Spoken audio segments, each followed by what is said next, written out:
Hi, Ryan Michael Galloway here with We Don't Need No Stinking Record Company.com. We're talking about producing your CD, producing your recordings, and what producing means. The producer is the person who controls all the decision making and runs the project. Now, we talked about starting to get your song list together and rehearsing your musicians. If you've done that, you're all prepared, you're ready to go in.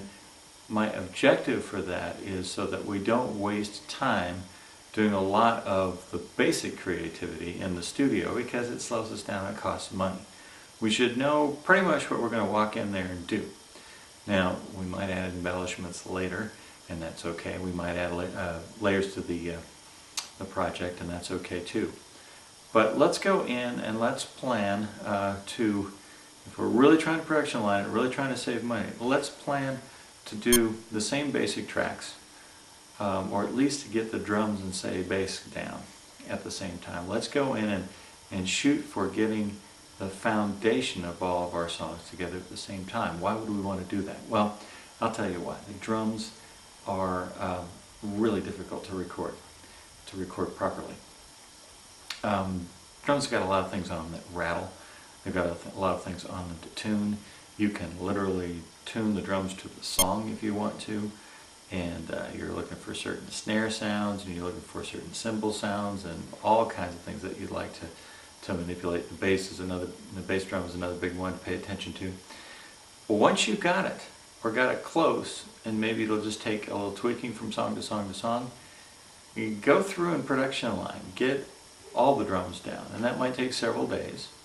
But doggone, it's going to take 4 to 6 hours to get the drum sounds really the way you want it. And there's a few shortcuts on that. You can use drum loops. You can trigger them with, trigger sampled sounds if you want. But it's a really good idea to have drummers doing that programming, because it's got to sound like a drummer. And only drummers think like drummers for the most part. It's very difficult to find somebody who really knows what kind of a fill that a real drummer would play. You could also use an electronic drum kit if you got one with really excellent sounds, or can trigger other sounds that you've got stored away in your system.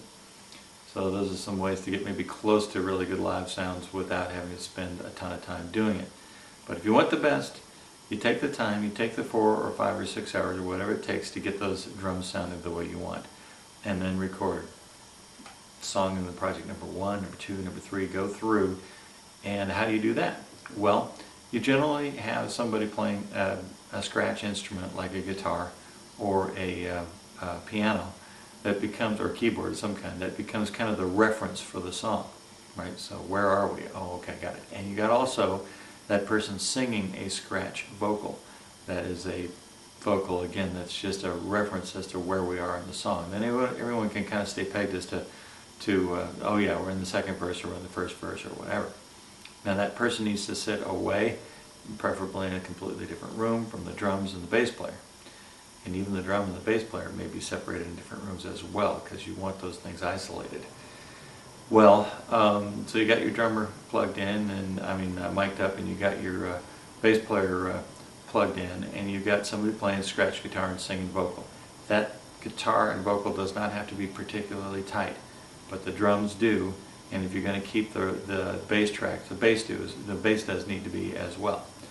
And you can always punch in a few notes to fix the bass if you need to.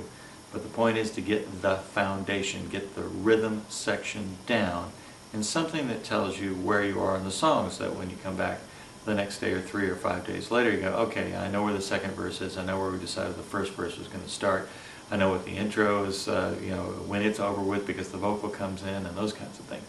And then later on, when you get everything tracked and built up, you can add a real vocal and a real guitar or a real keyboard, whatever your scratch instruments and vocals were. You can redo them for real and make them sound a whole lot better. So that's a strategy to get you started. I've seen people use different ones, but this is probably the easiest way to get a good sound and a good solid basis for what you're doing.